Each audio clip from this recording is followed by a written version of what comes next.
Iran पर टिकी है दुनिया की निगाहें। ईरान के रहबरे आला का क्या होगा फैसला? हालांकि इशारों में हो चुकी है तस्वीर साफ।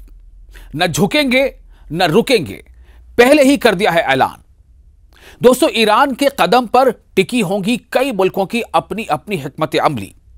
हालात के थपेड़ों से जूझता ईरान फिर दिखाएगा इनकलाब। चलिए आपको इस खबर की पूरी तफसील बताते हैं। दरअसल ईरान ने एक बड़ा फैसला लेते हुए जर्मनी, फ्रांस और बर्तानिया यानी ब्रिटेन, जर्मनी, फ्रांस और ब्रिटेन में तैनात अपने सफीर यानी अपने राजदूत को फौरन वापस बुला लिया है ना ये चौंकाने वाली खबर? आखिर क्यों ईरान ने जर्मनी, फ्रांस और यूके यानी ब्रिटेन में तैनात अपने डिप्लोमेट, अपने सफीर, अपने राजदूत को वापस क्यों बुला लिया? यह बहुत बड़ा सवाल है। दरअसल ईरानी सरकारी टेलीविजन के मुताबिक तेहरान ने E3 की जानिब से पाबंदियों के निफाज के चंद घंटे कबल अपने पहले अमली इकदाम के तौर पर जर्मनी, फ्रांस और ब्रिटेन में अपने सफीरों को, अपने राजदूत को मुशावरत के लिए तलब कर लिया है। यह इकदाम उस एहतजाज के तौर पर किया गया है, या यूं कह लें कि उस रिटेलिएटरी एक्शन या उस रिस्पांस के तौर पर किया गया है कि इन ममालिक ने ट्रिगर मैकेनिज्म, जी हां, ट्रिगर मैकेनिज्म का अमल शुरू किया है। किन मुल्कों ने? इन्हीं मुल्कों ने, फ्रांस ने, ब्रिटेन ने और जर्मनी ने। तेहरान ने, यानी ईरान की राजधानी तेहरान है, तो तेहरान ने सह मुल्की यूरोपीय ग्रुप यानी 3 देशों का जो यूरोपीय ग्रुप है, तेहरान ने इन 3 देशों के यूरोपीय ग्रुप को, जिसे E3 के जरिए ट्रिगर मैकेनिज्म के फाल होने को गैर जिम्मेदाराना और जालिमाना फैसला करार दिया। जुमे को रूस और चीन की कोशिशें नाकाम होने के बाद, जी हां, रूस की भी और चीन की भी कोशिशें हुई कि कुछ हालात ऐसे बन जाएं कि ईरान के खिलाफ उठाए जाने वाले कदम को रोका जा सके। आपको मामला पता है कि दरअसल ईरान पर एक तरह का दबाव है IAEA को लेकर, यानी इंटरनेशनल एटॉमिक एनर्जी एजेंसी को लेकर के, यानी न्यूक्लियर प्रोग्राम जो ईरान के हैं उसकी छानबीन को लेकर के। तो इसको लेकर के जो ईरान पर एक दबाव है, आपको याद होगा इन्हीं मामलों पर अमेरिका ने अपने B-2 बॉम्बर से ईरान पर हमले किए थे और यह दावा किया था कि हमने ईरान के तमाम न्यूक्लियर प्रोग्राम्स को ध्वस्त कर दिया। हालांकि वो कितनी सच्चाई है कितनी नहीं आपको मालूम है, क्योंकि अगर वो उसमें पूरी सच्चाई होती तो फिर इसकी जरूरत ही नहीं पड़ती आगे। तो अब इस मामले को लेकर ईरान पर एक दबाव अभी है। जुमे को रूस और चीन की कोशिशें नाकाम हो गई। उन्होंने कोशिश की थी कि ईरान पर सैंक्शंस, किसी भी तरह के सैंक्शंस, किसी भी तरह की पाबंदी में कुछ कमी आए, लेकिन वो कोशिश नाकाम हो गई। क्यों? इसलिए कि ईरान ने ऐलान किया कि हम झुकने को तैयार नहीं हैं। ईरान का कहना है कि एक ऐसा कदम जो हम अपने लोगों के यानी इंसानियत की भलाई के लिए इस्तेमाल करना चाहते हैं, उसमें हम कदम पीछे क्यों हटाएं?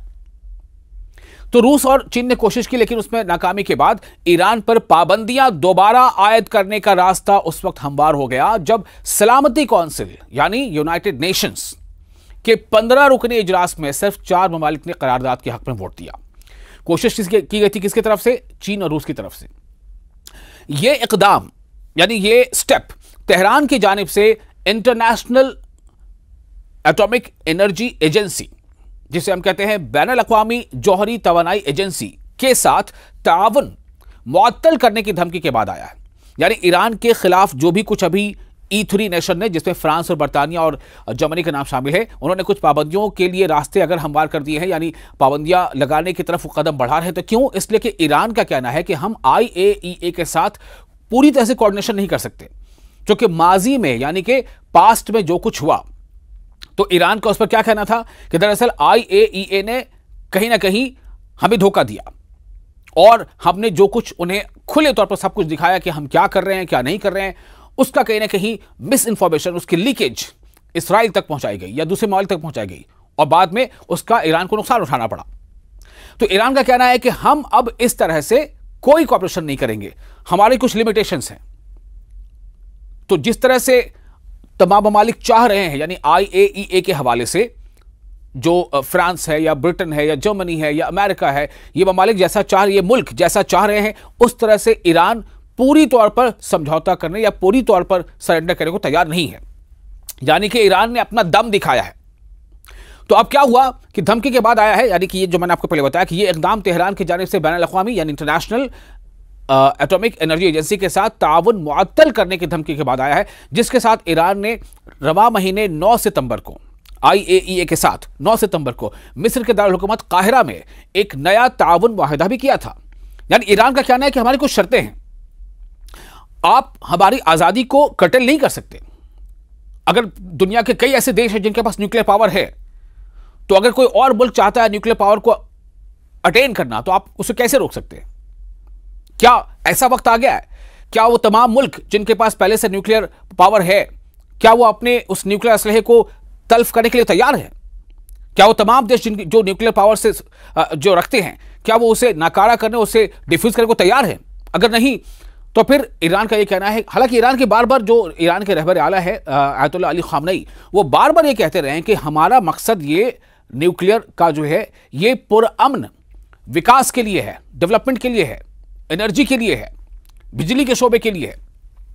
तो ईरानी वजीर खारजा अब्बास अराक़ची ने, ईरानी वजीर खारजा यानी कि एक्सटर्नल अफेयर्स मिनिस्टर, विदेश मंत्री से हम कहते हैं, तो ईरानी विदेश मंत्री जो है अब्बास अराक़ची ने हालिया दिनों में अक़वाम मुत्तहिदा यानी यूनाइटेड नेशन की जनरल असेंबली के इजलास में शिरकत के लिए न्यूयॉर्क में मौजूदगी के दौरान यूरोपीय ममालिक यानी यूरोपियन यूनियन के जो भी देश हैं, यूरोपीय देशों के साथ तफसीली बातचीत की, खास तौर पर फ्रांसीसी डेलीगेशन के साथ। मगर यह बातचीत, यह डायलॉग किसी नतीजे तक नहीं पहुंच सकी, या यूं कह लें कि उस नतीजे तक नहीं पहुंची जिस नतीजे पर ईरान पहुंचना चाहता था।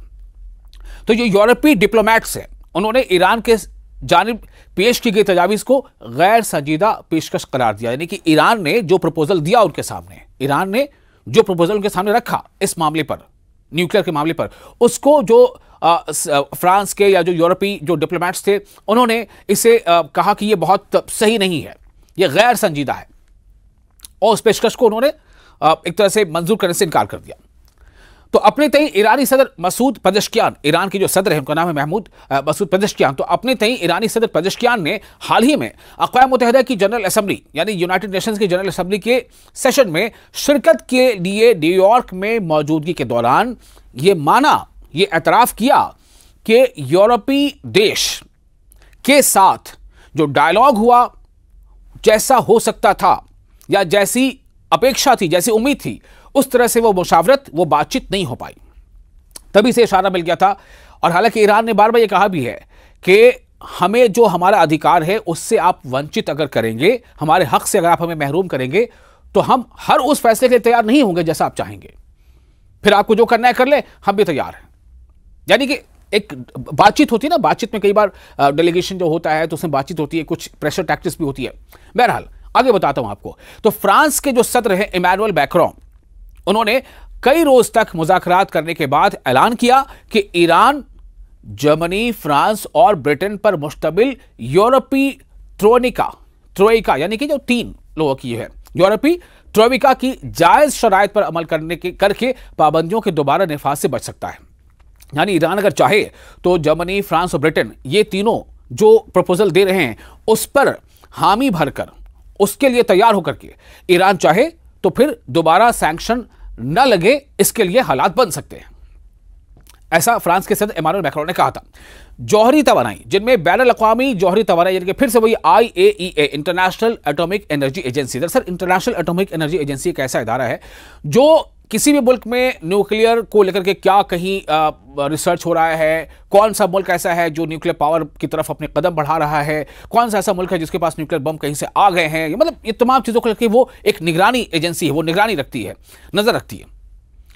अब इसको आप ऐसे समझ सकते हैं। अब आप ऐसे इसको समझने की बात तो यही है कि भाई दुनिया के जो ऐसे बड़े मुल्क हैं, आप जानते हैं बहुत सारे ऐसे बड़े मुल्क हैं, सुपर पावर कहे जाते हैं या मिलिट्री माइट बहुत ज़्यादा है उनके पास, जिनके पास ये न्यूक्लियर पावर हैं, तो उन्होंने तो अपना बना लिया, हो गया, ठीक है। अब बस अब एक एजेंसी बना दी भाई, तो दूसरा कोई ना बनाए, है ना। ये कहीं ना कहीं इंसाफ से अलग ये बात।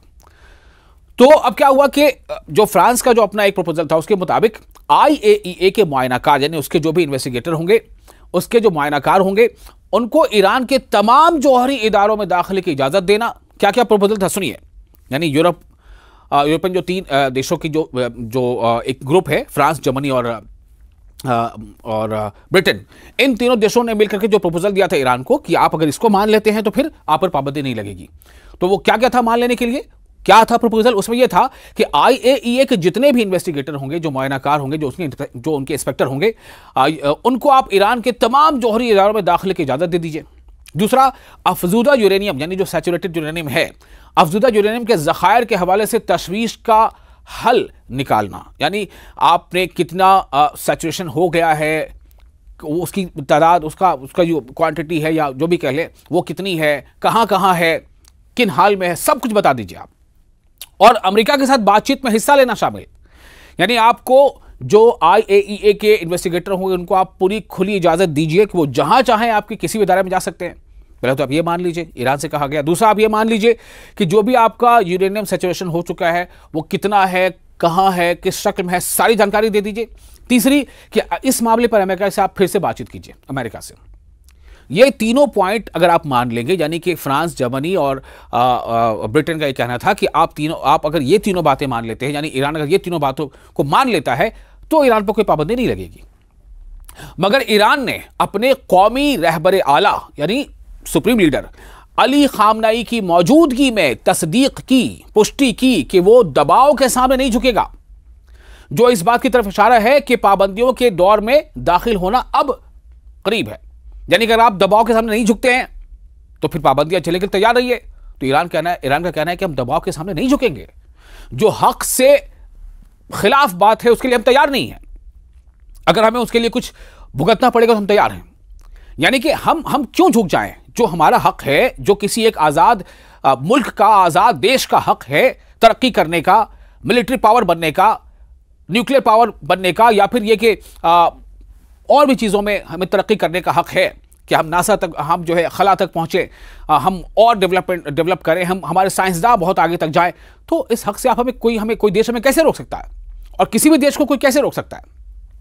शनिचर की शाम को ईरान पर अक़वाम मुत्तहिदा की पाबंदियां दोबारा नाफिज हो जाएंगी। मतलब आप समझ लीजिए कि आपसे बातचीत कर रहे हैं तो ऐसा मान के चलें कि वो अब हो ही गई हैं, क्योंकि अभी तक तो रिपोर्ट ही है कि ईरान ने झुकने से इनकार कर दिया। ईरान का कहना है कि यह इंसाफ नहीं है, और अगर यह इंसाफ नहीं है, इंसाफ पर यह बेस्ड नहीं, आधारित नहीं है, तो हम क्यों झुके? हम नहीं झुकेंगे। तो अब आप देखिए कि जो 2015 के जौहरी मुआहदे के तहत मुअत्तल की गई थी, 2015 में जो न्यूक्लियर को लेकर के जो एक पैक्ट हुआ था, जो डील हुई थी, उसके तहत वो पाबंदियां कुछ हद तक मुअत्तल कर दी गई थी, उसको सस्पेंड कर दिया गया था, लेकिन अब वो फिर से नाफिज हो जाएंगी अगर ईरान का रुख यही रहा। लेकिन ईरान ने साफ कर दिया है। अब आप अंदाजा कर लीजिए, मैंने पहले शुरू में आपसे क्या कहा कि अपने राजदूतों को इन मुल्कों से ईरान ने वापस बुला लिया है। इसका मतलब क्या है? क्या ईरान झुक गया या नहीं झुका? और आप क्या सोचते हैं, क्या ईरान को या किसी भी ऐसे देश को जिसके अधिकारों को जो है रोका जाए, जिनके अधिकारों को खत्म किया जाए, या जिनके अधिकारों को कहीं ना कहीं लिमिट किया जाए, क्या उसे झुकना चाहिए? आप इस बारे में क्या सोचते हैं? आपकी जो राय है वो हमें कमेंट बॉक्स में लिखकर आप जरूर शेयर करें।